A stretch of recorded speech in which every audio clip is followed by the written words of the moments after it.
Exploração, que a gente fala, é uma dinâmica, e é uma dinâmica econômica e social. Quando a gente fala de exploração, a gente está falando de extração de valor de uma parte por outra parte. O capitalismo é um sistema baseado na exploração do ser humano pelo outro ser humano. Ele é baseado na propriedade privada e é baseado na mercadoria como centro das relações sociais. Quando a gente fala em exploração, a gente está falando de uma teoria mais complexa do Marx, que é a teoria de valor. Que até eu estava conversando com você que o Paulo Guedes tentou me refutar e se tropeçou todo e falou tudo errado. Então, se eu fosse dar uma explicação mais... Mas esse Marx era um maluco muito doido mesmo, né? Porque, tipo assim, o cara parou, sentou assim... Claro, eu tô falando sentou, mas foi a vida do cara inteira fazendo isso pra explicar esses detalhes, né? Essas relações, assim. Isso eu acho plausível. Mais complexo, eu teria que explicar a teoria do valor do Marx, mas basicamente ele chega na conclusão da mais-valia, que é o mecanismo pelo qual o valor é gerado pelo trabalho vivo, ou seja, pelo trabalho das mãos do trabalhador, e é expropriado por parte de quem detém essa propriedade. Então, eu acho que uma das coisas que faz fácil ficar a entender o que é exploração é você entender a definição de propriedade privada. Quando a gente fala de propriedade privada, não é o que você tem, não é esse copo, não é o seu sapato. Propriedade privada é a livre disposição do trabalho de outra pessoa. Quem tem propriedade privada dispõe do trabalho de outra pessoa. Antes, por exemplo, no Brasil, a propriedade privada era o indivíduo escravizado. Você dispõe do trabalho dela, você põe ela para trabalhar para você. No capitalismo, como esse trabalho é disposto? Cercando as ferramentas necessárias para o trabalho. Exato. No capitalismo, nós produzimos num nível industrial, os trabalhadores não conseguem deter essa indústria, e quem detém essa indústria controla quem trabalha nela, por quanto tempo e para quê. Putz, é isso mesmo. É isso mesmo, gente, é verdade. Pô, ó, caramba, meu Deus, isso é muito claro. É isso. A gente é impedido porque a gente não tem os meios. Eles não decidiram lá que hoje no Brasil pelo menos seriam 44 horas semanais. Não importa se você conseguiria entregar um trabalho muito melhor em menos tempo. Eles querem você assim. Acho que um outro exemplo disso é a pejotização. Eu mesmo já tive a oportunidade desgraçada de ser um trabalhador pejotizado. E é isso. É de a empresa me cobrar um trabalho, um resultado que eu saberia que eu seria plenamente capaz de entregar em 3 ou 4 horas.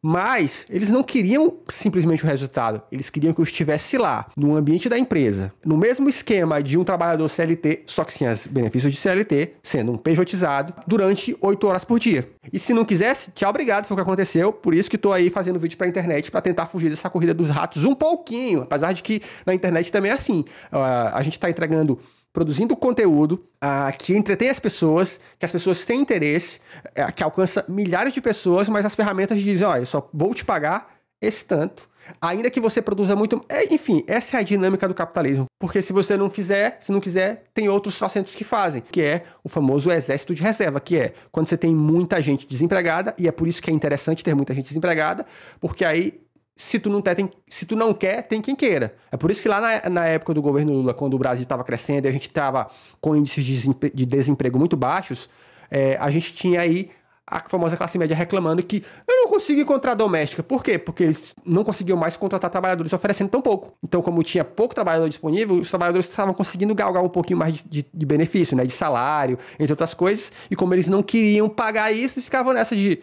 Como diz o Paulo Guedes, né? Tem doméstica indo pra Disney. Eu não conheço e nunca nem ouvi falar de alguma doméstica que foi pra Disney, mas... Quando a gente fala de exploração, a gente está falando da aplicação da propriedade privada através do capital e da extração de valor que é criado pelas mãos do trabalhador e que é roubada das suas mãos. Na maior parte do tempo, o trabalhador trabalha de graça. Porque o salário dele não é definido a partir do quanto ele cria, mas é definido a partir do quanto ele precisa para se reproduzir como indivíduo. Exatamente. Eu vou dar um exemplo disso, a gente também chama isso hoje de uberização. Vou dar um exemplo do que acontece no Kawaii. Vocês já ouviram falar do Kawaii? O Kawaii é plataforma de vídeos e tal. Eu comecei a produzir conteúdo pro Kawaii, eu consegui eles chamam de contrato, mas gente, você chama de contrato porque você quer chamar disso mesmo. Mas consegui lá um contrato com o Kawaii para produzir vídeos. E olha como é que o Kawaii faz. Ele só paga você para vídeos que atingiram pelo menos 10 mil visualizações. 10 mil visualizações em 7 dias. Então ele só te paga os vídeos pelos primeiros 7 dias. Se seu vídeo bateu mais 50 milhões de visualizações 7 dias depois, você não ganha nada por isso. E aí qual é o lance? Só te pagam nos primeiros 7 dias e vídeos que bateram 10 mil visualizações. Nos últimos meses, não é só eu não, uma galera que trabalha no Kawaii, porque a gente conhece as pessoas, falando, cara, quase nenhum vídeo mais bate 10 mil visualizações. E aí eles criaram uma nova parada, que é assim, ó, eu só pago os vídeos que aparecerem na página no For You do Kawaii. sabe o For You que tem no TikTok, por exemplo? Mesma coisa, eles só pagam agora para vídeos que aparecem na página do For You e não para seguindo. Então o seguidor não conta para nada. Então o que acontece? Ainda que seu vídeo bata lá 10, 12 mil visualizações, quando você vai ver as visualizações que contaram de fato, foram só 3 mil, 4 mil. Por quê? Porque ele criou uma série de parâmetros aí para dificultar. É uma empresa, uma Big Tech, né, uma grande empresa dizendo, eu vou pagar só o que for extremamente necessário para que essa pessoa, de repente, continue aqui. Por que continuar aqui? E talvez seja até essa pergunta que você faça. Por que você ainda continua fazendo? Porque, dependendo de onde a gente mora, fazer vídeos para a internet, e aí, fazer vídeo para a internet, fazer entrega de Uber, sabe? iFood, ser um mototáxi, essas coisas, sejam ainda uma melhor maneira de ganhar vida do que, de repente, trabalhando na roça. Você entende isso? Ainda que seja precarizado. Quanto mais baixa a qualificação desse trabalhador e quanto maior o exército industrial de reserva, ou seja, o contingente de desempregados, mais tendenciosamente baixo esse salário vai ficando. E, novamente, o que o Marx vê nessa dinâmica é uma bomba relógio. É o capitalismo criando as próprias condições para essa massa revolucionária se revoltar e sublevar-se. Não vai acontecer. Já aconteceu várias vezes. Não, mas o que eu acho que não vai acontecer, Já aconteceu várias vezes, amigo. Revolução Francesa, pra você ter uma ideia, querido.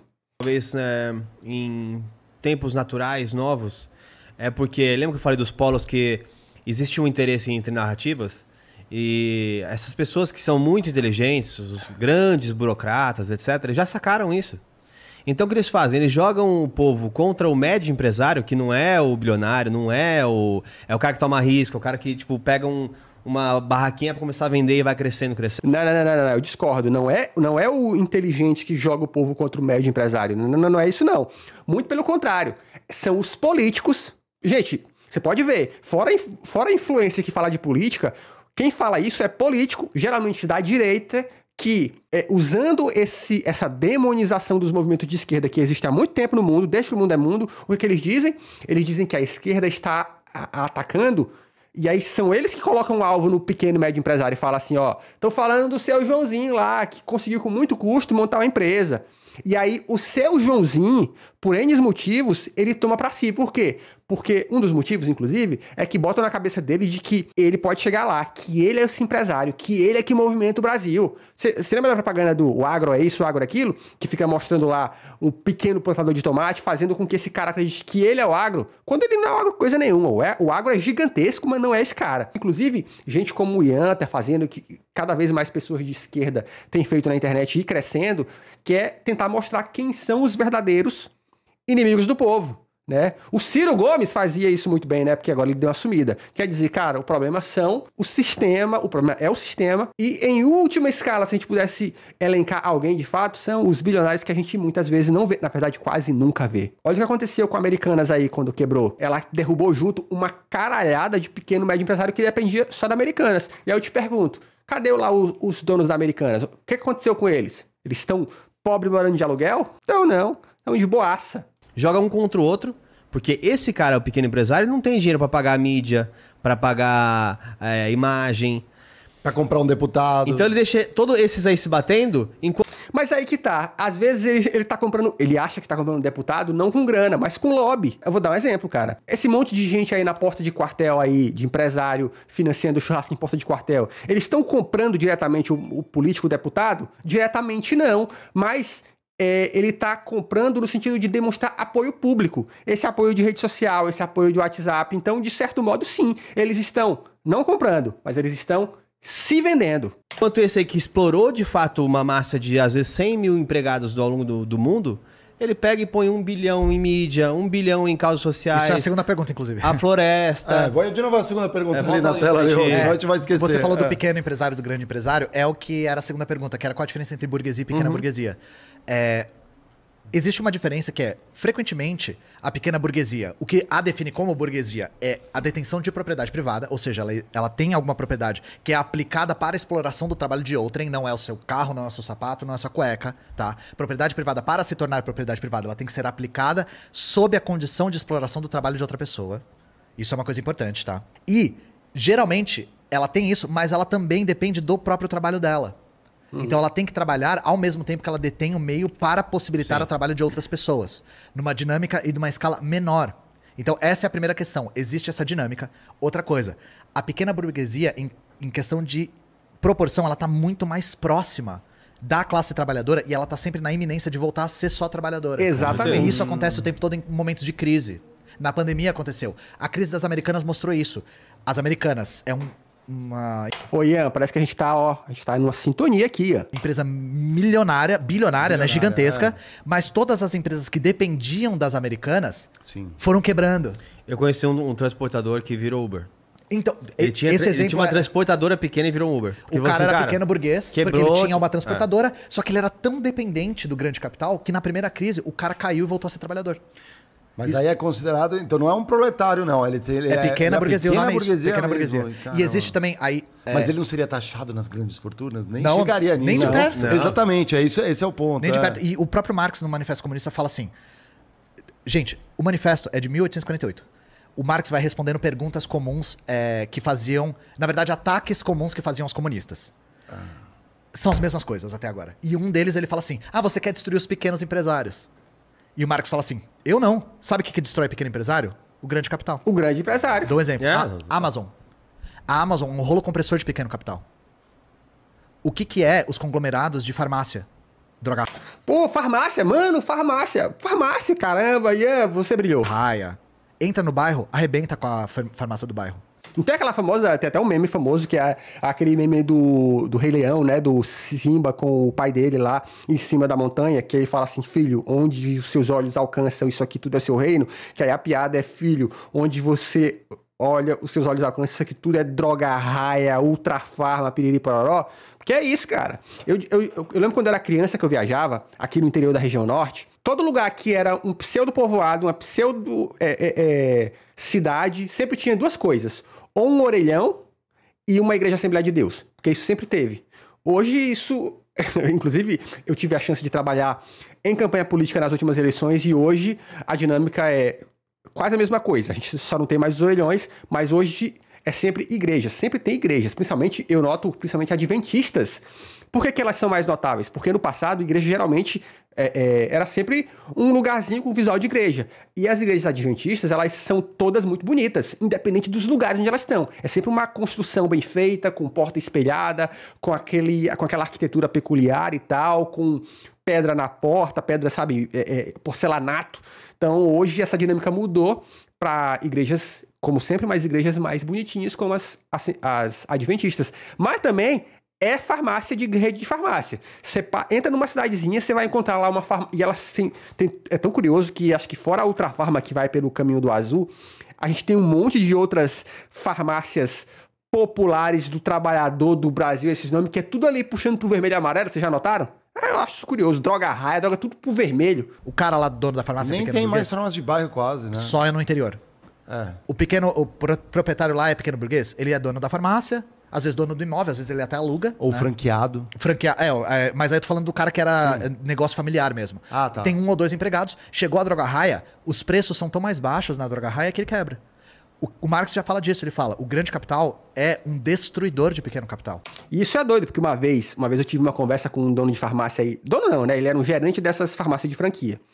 E ele comentou assim por alto, que ele falou assim, cara, o que se vende de pirona nessas farmácias aí, que vende sem receita médica, ele falou, não é brincadeira. Isso aí, remédio pra gripe, cara, os caras vendem de rodo. Isso é... Olha, curiosidades. E aí isso desenha a tendência da monopolização. Da Amazon, por exemplo, monopolizar esse tipo de comércio de depósito, assim, de varejo. Exato. O Uber fez isso no Brasil. O Uber, tem histórias disso, se você procurar no Twitter, você vai ver que no primeiro ano do Uber tinha maluco ganhando 20 pau por mês. Por quê? Porque... o Uber literalmente pegava a grana dos investidores e financiava as corridas. Então a corrida nunca foi tão baixa porque era barato. Ela era baixa por quê? Porque quem estava bancando isso era o financiador, o cara que vai lá e investe na empresa. Mas a partir do momento que os anos vão passando, a primeira coisa que isso faz é... Todos os outros concorrentes do Uber, a gente tinha lá Lyft, teve vários outros, né? Tanto que só sobrou aí o 99 em alguns lugares. Todos os outros vazaram. Por quê? Porque acabou a grande investidor. Aí teve aquela treta de táxi e tal. Aí, quando o Uber não tinha mais concorrência, o que ele fez?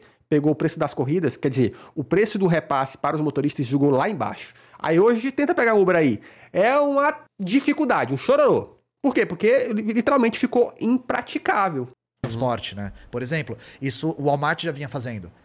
Mas ele fazia isso em nível local, no lugar de ser transportado por internet e tal. Ele chegava num lugar e ele abaixava os preços, atuava no prejuízo para quebrar o pequeno capital do local.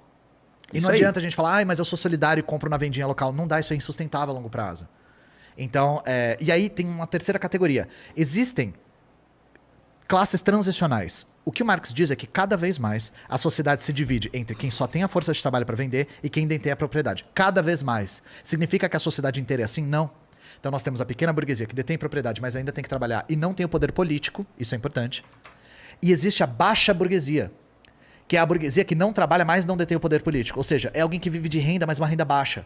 Alguém que aluga algumas casas, alguém que tem aplicações num nível que consegue viver só da aplicação e não precisa trabalhar. Essa é baixa burguesia, sabe? A alta burguesia, aí sim, é a que detém o poder político. Político.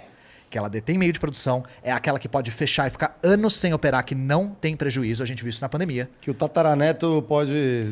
Que tem herdeiro. Relax, não precisa nem trabalhar. Não, a família... Isso desde as capitanias hereditárias, passando propriedade de um pro outro, nem... Porque você pode ver, inclusive, galera, que todo mundo que tem muita grana, invariavelmente, ele corre atrás de ter poder político. É impressionante. Você nunca vai ver um cara que tem dinheiro pra cacete, desde o cara que tem dinheiro pra cacete, salvo as devidas proporções, né? Mora numa pequena cidade ao que mora numa grande cidade. Na hora que ele tem muito poder econômico, ele inevitavelmente vai atrás de poder político. Um tem que trabalhar e só crescendo de poder, sabe? E isso é uma coisa que tende a ficar cada vez maior, né? E tende a cada vez mais se monopolizar. Então, essa é a grande diferença. Claro, essas categorias, gente, existem pra gente pegar a realidade e enfiar numa caixa? Não. Elas existem pra gente compreender a realidade. Exato. Então, a gente não tá tentando pegar um indivíduo e falar assim, ah, não, deixa eu ver aqui, ó. Ó, esse aqui ele tem propriedade, esse aqui ele trabalha, não, fez 3? Ah, então é pequeno burguês. Não é assim, tá?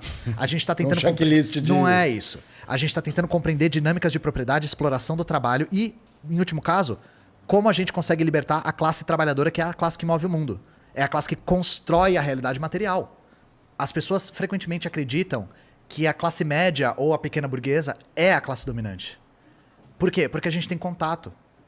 Porque a classe trabalhadora vê a pessoa que tem um padrão de consumo maior que o dela circulando nos espaços. É os boy. É os boy, exato. Vai no shopping. O Lehman, você não vai ver ele na rua. Nunca. O Abílio Diniz, a Luísa Trajano, essas pessoas não circulam nos espaços que a gente consegue ver. Exato. Cara, eu lembro, eu moro numa cidade, como eu falei, de 200 mil habitantes, e eu lembro que uma vez eu vi uma festa...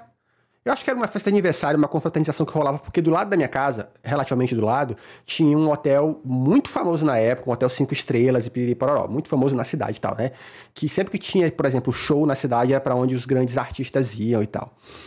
E eu lembro que uma vez passando por lá, tava rolando uma festa lá e tal, e eu vi assim, eu lembro que a gente tava ali na adolescência, 13, 14 anos, e eu lembro que eu vi aquelas pessoas todas muito bonitas, basicamente gente branca, bem alimentada, bem vestida, e eu fiquei chocado. Por quê? Porque na minha cabeça, eu rodava por vários lugares da cidade e eu não via essas cidades. É até o famoso meme da Simone Simaria lá, da Simone, que falava que no Brasil não tinha homem pra ela. Você anda por vários lugares e você não vê essas pessoas tão bonitas e elegantes. E aí, num determinado evento, tá lá um monte de gente bonita e elegante que diz que é da sua cidade, que você para e fala, mas como se eu nunca vi vocês? Exatamente por isso, porque essas pessoas não andam nos mesmos lugares que o povão. Então a gente nem sabe que eles existem. São em clubes fechados, em lugares que só eles vão, alugam restaurantes inteiros só pra si, estão frequentemente na Europa, no Pô, exterior. a gente traz uns de vez em quando, eu acho, aqui nessa mesa, hein? Mas a classe trabalhadora não vê. Exato. A classe trabalhadora vê a pessoa de classe média que vai no shopping e compra na shoulder e puta merda, isso é um padrão de consumo muito alto. Não, e se vê, não entende, porque esse cara provavelmente vai estar falando assim, nós plantamos 1 milhão de árvores. Exato. Quem vai falar assim, eu vou odiar você, plantou 1 milhão de árvores. Ele não fala do que é duro, ele fala só dessas coisas. Ou então nasceu assim, né?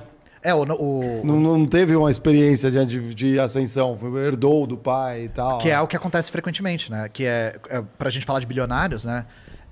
A gente não tem contato com essas pessoas no dia a dia e isso não é definido por padrão de consumo. Uma das coisas que confunde muito a gente compreender o que é classe social são esses recortes do IBGE de classe A, B, Exato. C, D e E, que cortam por quantidade de salário ou quantidade de renda. Classe não é definida por isso. Classe é definida pela posição que você ocupa no processo produtivo. Então, se você detém propriedade ou não, você é de determinadas classes ou não. Exatamente, porque e o pior é isso, porque esse recorte que o IBGE faz, ele cria uma outra coisa desgraçada na galera, que é o senso de status. Então, eu sou classe média. A pessoa se sente por isso. Só que, no Brasil, se você ganha mais de R$2.000, R$3.000, uma coisa assim, você já ganha mais do que 70% das pessoas. E isso, ao invés de te deixar orgulhoso, devia te fazer perceber o quão miserável boa parte da galera vive. E essa que é a questão, essas fronteiras... Inclusive, eu faço parte dessa galera miserável. Tá, eu não ganho nem 3K limpo ainda. Né? Porque, frequentemente, pessoas que ganham um salário muito, muito alto conseguem transformar esse salário em capital e aí se transformam proprietários. Mas isso é uma dinâmica rara. Eu falei frequentemente, elas transformam o salário alto em capital, mas essa dinâmica não é frequente, né? E o sistema é foda, irmão. O hiperestrutura. Se você, qualquer medida na direção de taxar o bilionário, ele é muito fácil pra ele sair também. Então, assim, acaba sendo pior no final. Não sai. Ele foi um congressista... Cara, isso aí é papo. Vai lá, Ian. isso não é verdade, porque, primeiro, ele vai pra onde? Estados Unidos? A renda lá é muito maior. Exato. Ele vai pra Europa? Lá, em praticamente todos os países é maior. Exato. O Brasil é uma mãe pra grande burguesia. Já dizia Ciro Gomes, apenas a Letônia e outro país é tão legal com bilionário e taxação de grande fortuna como o Brasil. Em questão de taxação. Outra coisa, beleza, a burguesia latifundiária vai sair daqui, eu quero ver ela arrancar o latifúndio dela e levar de helicóptero pra Suíça. Não, ela deixa, mas ela vai achar Ela troca offshores, tem coisas que Mas assim... já faz isso, não precisa de já taxação. criou tanta coisa. Não Também tem precisa isso. de taxação pra ter offshore. A taxação não vai mudar nada. O cara vai botar tudo que ele consegue em offshore, não importa quanta taxação tenha. O Brasil já tem muita sonegação de imposto de bilionário e já tem uma carga tributária extremamente desigual. Isso não é novidade pra ninguém. Né? Isso a gente sabe. A nossa carga tributária tributa muito consumo, o que acomete mais quem é mais pobre. Né? E aí, a respeito de bilionário, gente, lembra que a gente estava falando sobre você consegue comprar uma bancada, você consegue fazer uma bancada temática? E quanto capital você precisa ter para dar um golpe de Estado? Nossa, que pergunta interessantíssima. Esse é o tanto de capital que o Elon Musk tem. Exato. E ele já Porque falou o isso no Elon Musk- Twitter. O Elon Musk já falou disso no Twitter, galera. Um golpe de Ativamente, Estado em que país? Bolívia. Ah, sim. Sim, com certeza. O Elon Musk ativamente trabalhou para que a Bolívia sofresse um golpe de Estado, para ele conseguir extrair o lítio, exato, que é uma das coisas mais valiosas para as baterias. É isso que a gente está falando. Não é só o padrão de consumo, gente. Não vamos ficar só olhando para o quanto essa pessoa consegue consumir, porque o patrimônio dela convertido em dinheiro, digamos assim, sequer consegue ter objetos no mundo material para consumir. Exato. Ele tem um poder econômico tão grande que ele não tem onde aplicar isso, sabe? É só em si próprio para se multiplicar. A realidade é que esse poder é político. E os bilionários concentram muito poder político. Outra coisa curiosa que aconteceu nos Estados Unidos. A Amazon abre os seus armazéns de maneira estratégica, né? Quando a Amazon estava anunciando abrir um novo armazém, ela falou, a gente está pensando em tais estados. Gente, os governadores dos estados fizeram campanha para convencer a Amazon a ir para os seus estados. A Amazon colocou o governo de joelhos. Esse é o poder do capital. Esse é o poder de um bilionário, cara. Esse poder político é o poder político dos bilionários. Que é a partir de uma fase do capital monopolista. Mas aí, na verdade, um comunista, ele quer acabar com toda forma de exploração do ser humano pelo ser humano. Na União Soviética não existia a burguesia como classe sequer. Não era nem questão de alta burguesia ou pequena burguesia, sabe? Então, mas nada sem esquerdismos aqui, que a gente acha que a gente vai fazer isso no Brasil do dia pra noite. Putz, cara, o Ian é incrível, o Ian é foda e ó, fica aí essa gostosa lição. Se inscreve no canal, que aqui tem vídeo todo dia.